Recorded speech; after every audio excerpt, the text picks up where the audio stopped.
Hey guys, welcome to another video on the channel. In today's video, I'm going to walk you through return on investment, or as we refer to it, ROI analysis. And like anything we do in the channel, the best way to understand anything is to go through an actual real life example. So return on investment is used for two purposes. The first one is that it tells you whether an investment is a good investment or a bad investment. And the second use of it is that it helps you benchmark and compare completely different investment ideas against each other. And what do I mean by this? Imagine if you have $1,000 to invest, and that the investment, wherever you're going to put the money to work for you, you know that it's going to generate you about $100 in profits. So this means that your return on investment is the $100 in profits divided by the original investment of $1,000, which equals 10% return on investment. Now, the benchmarking or comparison function of ROI comes in handy when you want to compare that investment against, say, investing in the stock market. So with investing in the stock market, you know that historically the stock market returns about 7% return annually. Now, that means that you can compare the 10% from investment A against the 7% that you make from the stock market and say to yourself, okay, clearly the 10% from investment A is going to be better than investing in the stock market. So as you can see, the return on investment analysis is helpful in the process of decision making. And who uses this kind of analysis? Well, this is often used by financial analysts and equity research associates, and honestly, just by regular people just like you and me who want to make a decision and compare and contrast two different investments. And to drive this home and make it super clear, let's go through an actual real-life example of comparing two investment opportunities. So imagine that you have $100,000 to invest, and maybe you've inherited this money from a rich uncle who died in a very, very tragic car accident. Now, you're sitting at $100,000 and you're wondering where I can put this money to work for me. So one of your best buddies comes up to you and says, you should try house flipping. Yes, buy a home that needs some repair and then flip it for a profit. While another good friend comes up to you and says, forget about house flipping, way too much risk, buy a home and turn it into an Airbnb and cash in on the growing trend of vacation rentals. Very, very interesting. What a pickle. So now you have two seemingly lucrative investment opportunities and you just don't know which one to choose. So one of the best ways for you to make a decision on these two different investments is to run through a return on investment analysis. All right, so here are our assumptions. You have $100,000 and you have 1 year, and you want to know which of these two investments will return you the most profit within the year.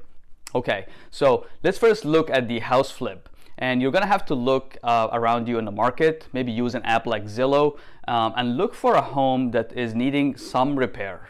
Okay, so you found one and the selling price in the home is $250,000. Now a home that costs that much, you're gonna need to put down 20% so you can avoid paying mortgage insurance. Okay, so the down payment, 20% is $50,000. The closing cost on a home like that usually runs about 5% of the sale price, or about $12,500. Now, one of the things that you're going to need to calculate here is the amount of monthly interest and property tax, which adds up in this case to about $700 a month. The reason why we're ignoring the rest of the mortgage payment is because the rest of the payment is paying down the principal. So in essence, you're just putting money away in a piggy bank so you can collect it when you sell the house. So it's not an actual real expense. Now we're going to take that $700 and multiply it by 6 months, because we know that we're making the assumption that it will take us about 6 months to renovate and sell the home. All right, so that leaves you with the remaining budget of about $33,000, and let's assume that the actual renovation will end up costing you about $30,000. Okay, so now that you've renovated the home, after all the sweat and tears and haggling with contractors and workers, now you're looking at a sale price of about $343,000. And the selling price after paying the agent's commission is going to be around $325,000. And again here, you're going to have to subtract the closing costs, which is around 5% in this case, or about $17,000. This will leave you with net proceeds of almost $112,000, meaning your profit is about $12,000, which means that you can take that profit and divide it by the original $100,000, and it means that your ROI is 12%. All right, so to quickly recap, the purchase price is $250,000 and the down payment is $50,000. The closing cost is about $12,500, and you have to assume about 6 months of renovating the home or until you sell it, which is $4,200. And then that leaves you with a remaining budget of $33,000 to renovate the home. And we're going to assume that we actually spend $30,000 in the renovation, and then we're able to sell the home for $325,000 net price, and that gives you net proceeds of about $112,000 or profit of $12,000 with a return on investment of 12%. All right, so keeping that in mind, now let's take a look at the Airbnb opportunity. But before we jump into that, if you have an accounting job interview coming up soon, I highly recommend looking into my Night Before the Accounting Interview Guide. I'll leave a link in the description below, but it's a comprehensive guide for all levels of accounting, from junior to manager, to prepare you for the night before your accounting job interview. So for the house that you're gonna buy for the Airbnb opportunity is gonna be a slightly nicer house that's move-in ready, and the cost for a house like that, let's assume, is gonna be about $300,000. Now with this house, you're gonna have to be strategic. This house needs to have some sort of appeal to it, maybe next to an attraction or a lake, or next to a mountain, or some sort of an appeal that will make it stand out as an Airbnb listing. All right, so let's run through the numbers here. We said that we can assume the cost of the home to be $300,000, and the down payment needed for this kind of house, which is 20% to avoid mortgage insurance, is about $60,000. The closing costs are going to be $15,000, representing 5% of the purchase price. We're going to assume that we're going to spend about $20,000 between furniture and decor, because again, you need to make this listing stand out in Airbnb, so you need to have nice furniture and nice stuff to attract guests and to attract good reviews. Now, you're going to assume that the monthly payment on the mortgage is going to be $1,400, and we can safely assume that for the first 2 months following the purchase of the home, we won't be having any guests.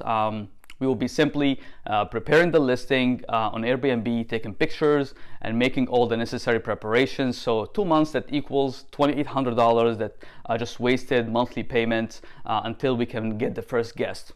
Okay, so that means a total investment of about $98,000. And now that we put almost the entire amount of $100,000 and waited for 2 months because we had to make all these preparations and get the property rented, now that leaves us with about 10 months remaining in the year so that we can actually make some profits from this property. Okay, so now we're gonna have to make some assumptions on how much money we'll be making on a monthly rent from this property. So we're gonna be assuming that on average each month, we're gonna be making about $2,500 from rentals, which is on average about 10 nights, each night at about $250 per night. So we're going to assume that we're paying about 10% of that in management fee, which is a fee that we're going to be paying to a managing company that will come in and manage the property in terms of security, repairs, etc. And we're going to have to factor in the cost of interest, tax, and insurance, and in this case that adds up to about $800 a month. And that leaves us with about a monthly profit of about $1,450.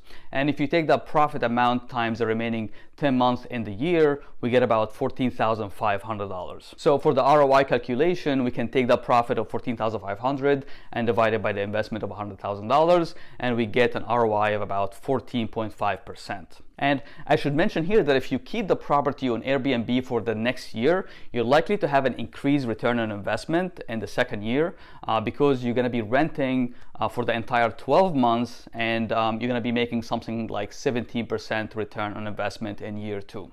Okay, so now that we have return on investment figures for both investments, we can make a decision. We can see from this example that the Airbnb opportunity provides a higher return on investment than the house flip opportunity.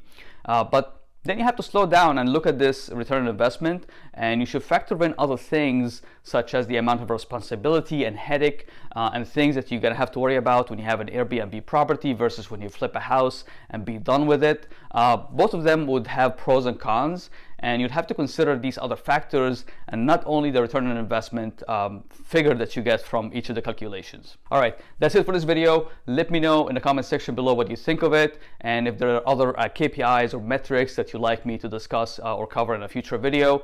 And if you like this video, give it a big thumbs up, and I'll see you in the next one.